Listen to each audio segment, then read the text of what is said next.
Hello everyone, welcome back to my channel. I'm here to do some more videos, okay? Since today, Monday, is story time day, I'm finna read y'all a story, okay? So this is gonna be the monkey paw story, okay? It's all about changing faith, okay? So let's begin. The Monkey's Paw is a classic three wishes story that doubles as a horror story and a cautionary tale, reminding us that unintended consequences also often accompany the best intentions. This widely read story is a favorite in classrooms around the world. My kids never read this story in classrooms. It's supposed to be read in classrooms, but it was something got changed. Okay, the story was first published in 1902. Added up 9, 10, 11, 12, so 3. So could be 1993, 2003, this year. And then featured in The Lady of the Barge, published in 1911, 9, 10, 11, 12, 3. Okay, still 3, 3, 3. We created the Monkey's Paw Study Guide to benefit students and teachers. Okay, be careful what you wish for. You may receive it. Anonymous. Okay, part one. I'm gonna wait, y'all. Okay, part one. I'm gonna wait. Okay, part one. Without the night was cold. This is the story. Okay, part one. Without the night was cold and wet, but in the small parlor of Laban Villa, the blinds were drawn and the fire burned brightly. Father and son was at chess, the former, who possessed ideas about the game involving rational chances, putting his king into such sharp and unnecessary purrs that it even provoked comment from the white-headed old lady knitting placidly by the fire. "Hark at the wind," said Mr. White, who, having seen a fatal mistake after it was too late, was mildly desirous of preventing his son from seeing it. "I'm listening," said the latter grimly, surveying the board as he stretched out his hand. "Shake.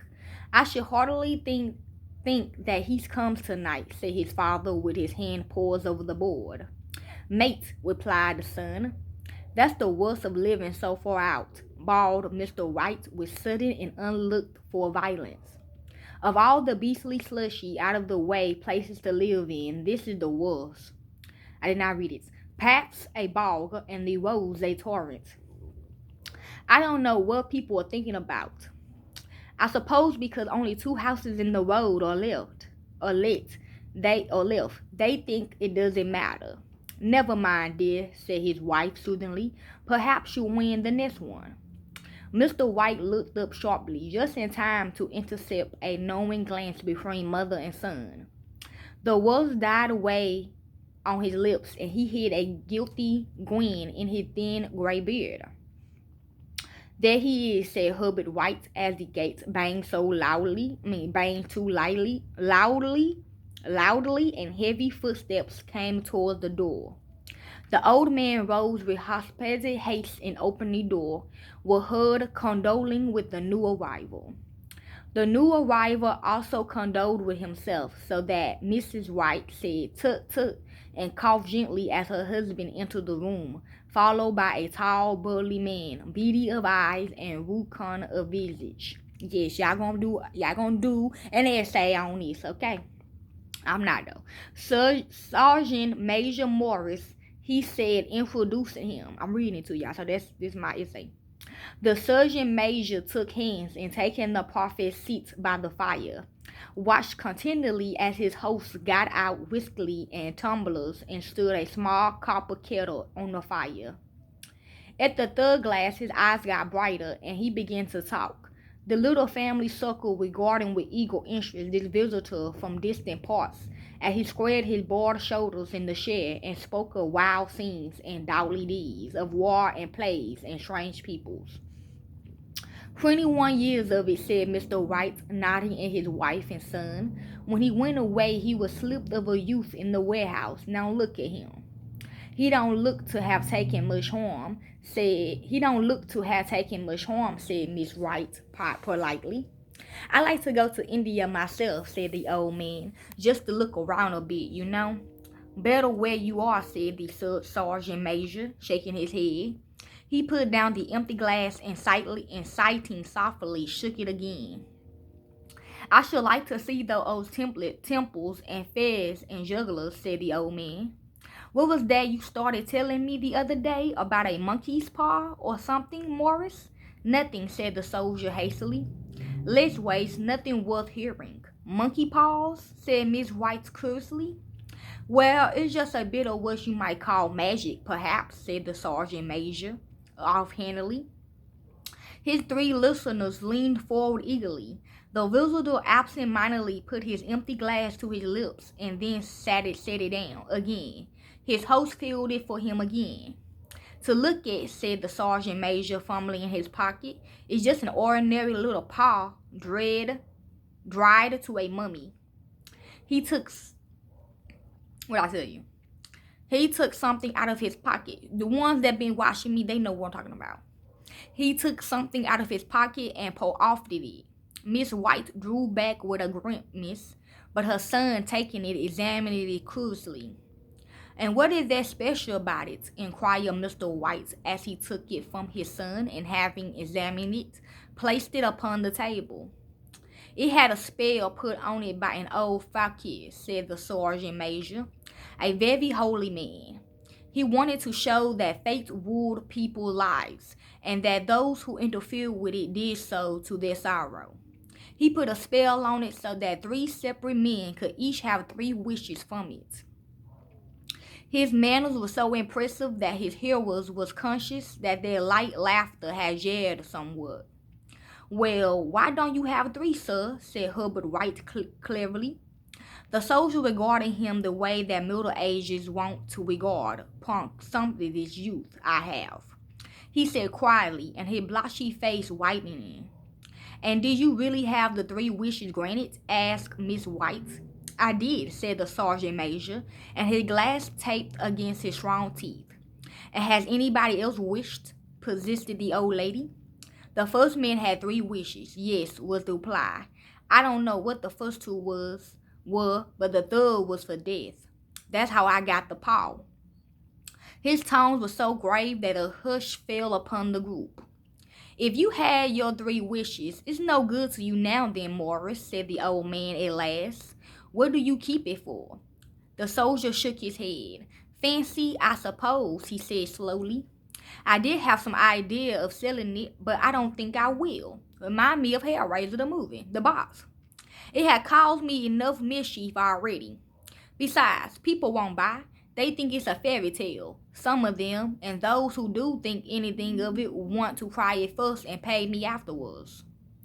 If you could have another 3 wishes, said the old man, eyeing him keenly, will you have them? I don't know, said the other. I don't know.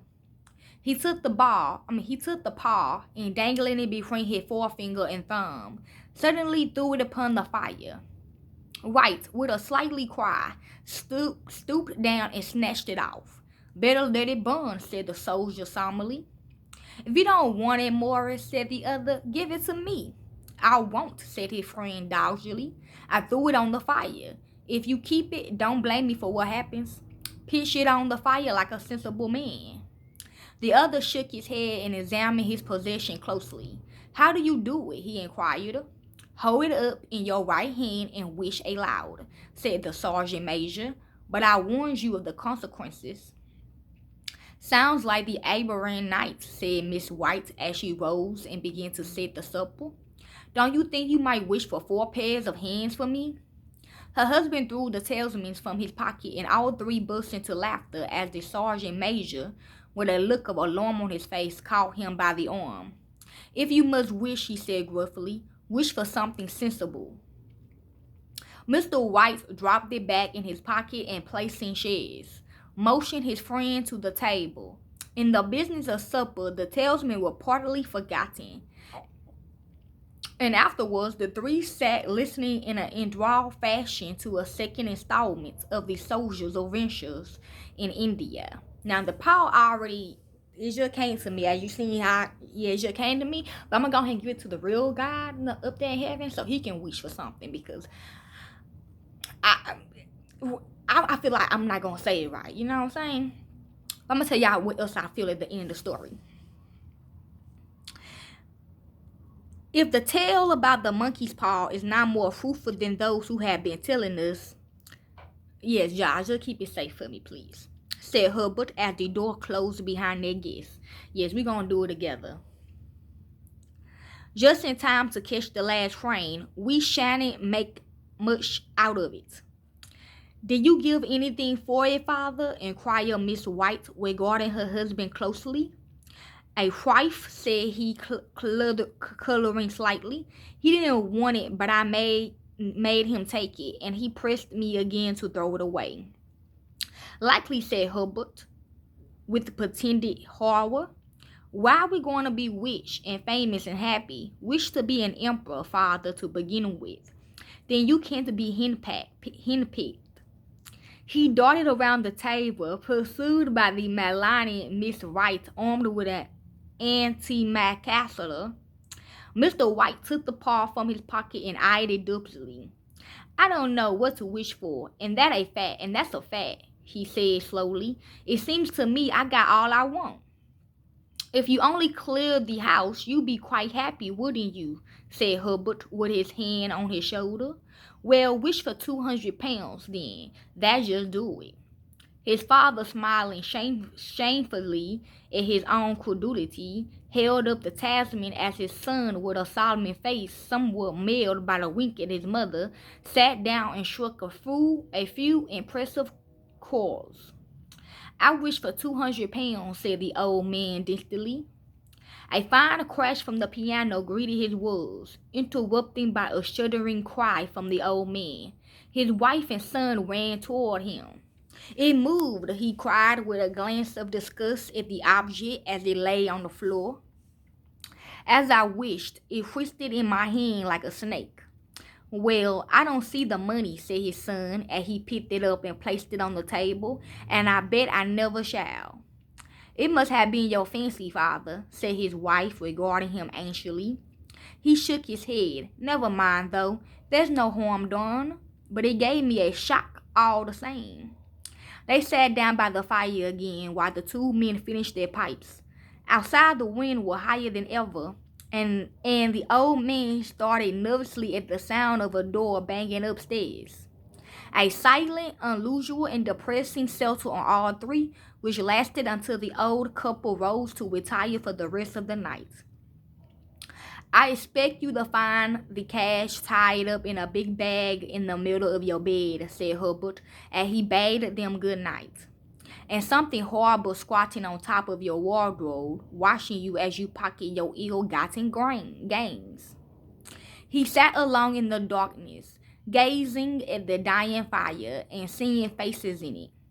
The last was so horrible and so seeming that he gazed at it in amazement. It got so vivid that with a little uneasy laugh, he felt on the table for a glass containing a little water to throw over it. His hand grasped the monkey's paw, and with a little shiver, he wiped his hand on his coat and went up to bed. Okay, now part 2 of the story. In the brightness of this winterly summer next morning, as it streamed over the breakfast table, he laughed at his fears. There was an air of prosaic wholesomeness about the room which had lacked on the previous night, and the dirty, shivered little paw was pitched on the sideboard with a carelessness which betokened no great belief in its virtues. I suppose all old soldiers are the same, said Miss White. The idea of our listening to such nonsense. How could wishes be granted in these days? And if they could, how could £200 hush you, father? Might drop on his head from the sky, said the furious Herbert. Morris said the things happen so naturally, said his father, that you might, if you so wished, attribute it to your conscience. Well, don't break into the money before I come back, said Herbert as he rose from the table. I'm afraid it turned you into a mean, average man, and we shall have to disown you. His mother laughed and, following him to the door, watched him down the road, and returning to the breakfast table was very happy at the expense of her husband's credibility. all of which did not prevent him from scurrying to the door at the postman knock, nor prevent her from referring someone shortly to retire Sergeant Major's bitterless habits when she found that the post brought a tailor's bill. Herbert will have some more of his funny remarks, I expect, when he comes home, she said as they sat at dinner. I dare say, said Mr. White, pouring himself over some beer. But for all that, the thing moved in my hand that I shred to. You thought it did, said the old lady soothingly. I say it did, replied the other. There was no thought about it. I had just... What's the matter? His wife made no reply. She was watching the mysterious movements of a man outside who, peering in an undecided fashion at the house, appeared to be trying to make up his mind to enter.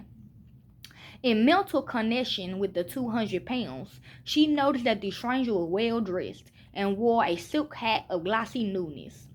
3 times he paused at the gate and then walked on again. The 4th time he stood with his hand upon it and then with sudden resolution flung it open and walked up the path. Miss White at the same moment placed her hands behind her and hurriedly unfastening the strings of her apron, put that useful article or appear beneath the cushion of her chair.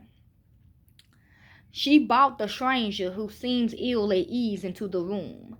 He gazed at her furtively and listened in a preoccupied fashion as the old lady apologized for the appearance of the room and her husband's coat, a garment which she loosely reserved for the garden. She then waited as patiently as her sex would permit for him to breach his business, but he was at first strangely silent. I was asked to call, he said at last, and stopped and picked a piece of cotton from his trousers. I come from Ma and Megan's. The old lady started. Is anything the matter? She asked breathlessly. Has anything happened to Herbert? What is it? What is it? Her husband interposed. There, mother, he said hastily. Sit down and don't jump to conclusions. You are not brought bad news, I'm sure, sir, and eyed the other wistfully. I'm sorry, began the visitor. Is he hurt? Demanding the mother readily. The visitor bowed in assent. Badly hurt, he said quietly, but he is not in any pain. Oh, thank God, said the old woman, clasping her hands. Thank God for that. She broke off as the sinister meaning of the assurance dawned on her and she saw the awful confirmation of her fears in the other's averted face. She caught her breath and, turning to her slower-witted husband, laid her trembling hand on his. There was a long silence.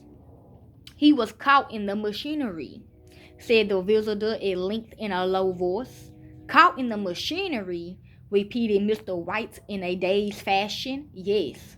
He sat staring at the window and, taking his wife's hand between his own, pressed it as he had been wont to do in their old courting days nearly 40 years before. He was the only one left to us, he said, turning gently to the visitor. Is it hard? The other coughed and, rising, walked slowly to the window. The firm wishes me to convey their sincere sympathy with you in your great loss, he said, without looking round. I beg that you will understand I am only their servant and merely obeying orders. There was no reply. The old woman's face was white, her eyes staring and her breath inaudible. On the husband's face was a look such as his friend, the sergeant, might have carried into the first action. I was to say that Ma and Megan declaimed all responsibilities, continued the other. They omit no liability at all, but in consideration of your son's services, they wish to present you with a certain sum of compensation. Mr. White dropped his wife's hand and, rising to his feet, gazed with a look of horror at the visitor. His dry lips shaped the word. Was how much? 200 pounds was the answer. Unconscious of his wife's shriek, the old man smiled faintly, put out his hands like a sightless man, and dropped a senseless hump to the floor. Okay. Part 3. In the huge new cemetery, some 2 miles distant, the old people buried their dead and came back to the house steeped in shadows and silence. It was all over so quickly that at first they could hardly realize it, and remained in a state of expectation as though of something else to happen. Something else we will lighten the load. Too heavy for old hearts to bear. But the days passed, and expectations gave way to resignation. The hopeless resignation of the old, sometimes miscalled apathy. Sometimes they hardly exchanged a word, for now they had nothing to talk about, and their days were long to weariness. It was about a week after that the old man, waking suddenly in the night, stretched out his hand and found himself alone. The room was in darkness, and the sound of subdued weeping came from the window. He raised himself in bed and listened. "Come back," he said tenderly. "You will be cold." "It is colder for my son," said the old woman, and wept afresh. The sounds of her sobs dried away on his ears. The bed was warm, and his eyes heavy with sleep. He dozed fitfully, and then slept until a sudden wild cry from his wife awoke him with a start. "The paw!" she cried wildly. "The monkey's paw!" He started up in alarm. Where is it? What's the matter?" She came stumbling across the room towards him. "I want it," she said quietly. "You not destroyed it." "It's in the parlor on the bracket," he replied, marveling. "Why?" She cried and laughed together, and bending over, kissed his cheek. "I only just thought of it," she said hysterically. "Why didn't I think of it before? Why didn't you think of it?" "Think of what?" he questioned. "The other 2 wishes," she replied rapidly. "We only had one." "Was not that enough?" he demanded fiercely. "No," she cried promptly. "We have one more. Get down and get it quickly, and wish our boy alive again." The man sat in bed and flung the bedclothes from his quaking limbs. "Good God, you are mad," he cried aghast. "Get it," she panted. "Get it quickly and wish. Oh, my boy, my boy." Her husband struck a match and lit the candle. "Get back to bed," he said unsteadily. "You don't know what you are saying." "We had the first wish granted," said the old woman ruthlessly. "Why not the second?" "A coincidence," stammered the old man. "Go get it and wish," cried the wife, quivering with excitement. The old man turned and regarded her, and his voice shook. "He has been dead 10 days, and besides, I would not tell you else, but I could only recognize him by his clothing. If he was too terrible for you to see then, how now?" "Bring him back," cried the old woman, "and drag him towards the door. Do you think I fear the shy I had nursed?" He went down in the darkness and felt his way to the parlor, and then to the mantelpiece. The talisman was in place, and a horrible fear that the unspoken wish might bring his mutilated son before him ere he could escape from the room seized up on him, and he caught his breath as he found that he had lost the direction of the door.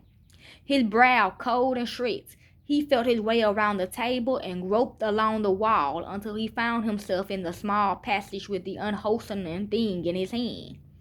Even his wife's face seemed changed as he entered the room. It was white and expectant, and to his fears seemed to have an unnatural look upon it. He was afraid of her. "Wish," she cried in a strong voice. "It is foolish and wicked," he faltered. "Wish," repeated his wife. He raised his hand. "I wish my son alive again." The talisman fell to the floor, and he regarded it fixedly. Then he sank trembling into a chair as the old woman with burning eyes walked to the window and raised the blind. He sat until he was chilled with the cold, glancing occasionally at the figure of the old woman peering through the window. The candle end, which had burned below the rim of the China candlestick, was throwing pulsating shadows on the ceiling and walls, until with a flicker larger than the rest it expired. The old man, with an unspeakable sense of relief at the failure of the talisman, crept back to his bed, and a minute afterwards the old woman came silently and apathically beside him. Neither spoke. but sat silently listening to the ticking of the clock. A stair creaked and a squeaky mouse scurried noisily through the wall.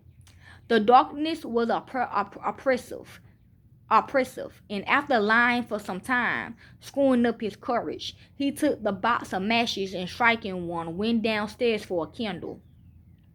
At the foot of the stairs, the match went out, and he paused to strike another. And at the same moment, a knock came so quietly and steeply as he secretly acable, sounded on the front door. The matches fell from his hand and spilled in the passage. He stood motionless, his breath suspended until the knock was repeated. Then he turned and fled swiftly back to his room and closed the door behind him. A third knock sounded through the house. "What's that?" cried the old woman, starting up. "A rat," said the old man in shaking tones. "A rat. It passed me on the stairs." His wife sat up in bed listening. A loud knock resounded through the house. "It's Herbert!" She ran to the door, but her husband was before her, and catching her by the arm, held her tightly. "What are you going to do?" he whispered hostily. "It's my boy. It's Herbert," she cried, struggling mechanically. "I forgot it was 2 miles away. What are you holding me for? Let go. I must open the door." "For God's sake, don't let it in," cried the old man, trembling. "You afraid of your own son?" she cried, struggling. "Let me go. I'm coming, Herbert. I'm coming." There was another knock and another. The old woman with a sudden winch broke free and ran from the room. Her husband followed to the landing and called after her, appealing as she hurried downstairs. He heard the chain rattle back and the bolt drawn slowly and stiffly from the socket. Then the old woman's voice strained and panting. "The bolt!" she cried loudly. "Come down. I can't reach it." But her husband was on his hands and knees, groping wildly on the floor in search of the paw. If only he could find it before the thing outside got in. A perfect fuzzy of knots reverberated through the house, and he heard the scraping of a shed as his wife put it down in the passage against the door. He heard the creaking of the bolt as he came slowly back, and at the same moment he found the monkey's paw, and finally breathed his third and last wish.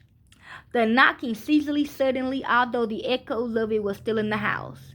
He heard the shed drawn back and the door open. A cold wind rushed up the staircase, and a long, loud wail of disappointment and misery from his wife gave him the courage to run down to her side, and then to the gate beyond. The street lamp flickered up opposite stone on the quiet and deserted road. Okay, that's it to the story, y'all. And it say, don't tempt fate, and be careful what y'all wish for.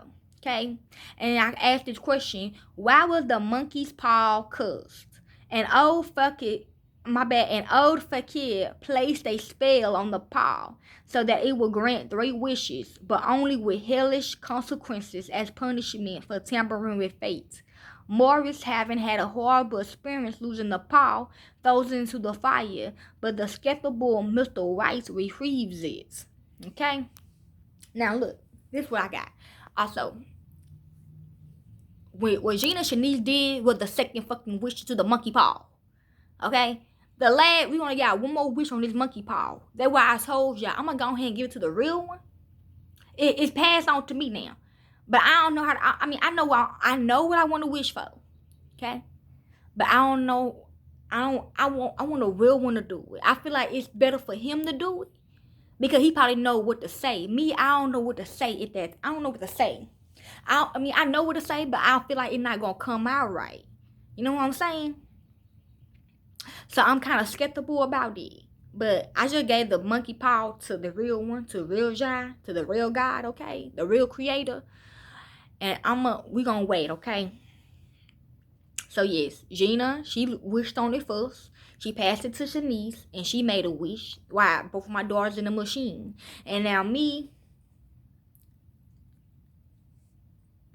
I want things to go back how it used to be. Okay, before the first and the second machine. Okay, I want the real one to get his powers back. I want him to get his world back, his universe back. Okay, I want all that, but I'm gonna let them up there in the spiritual realms do it because they know what to say to it. I don't. Okay, I don't want to fuck nothing up again. You know what I'm saying? So I'm being cautious. I'm being smart. Okay. So hopefully y'all enjoyed this story of the monkey paw. And don't forget you doing an essay on it, y'all. Don't care what you say. You can read it on your own too. Okay. I'm out. Peace.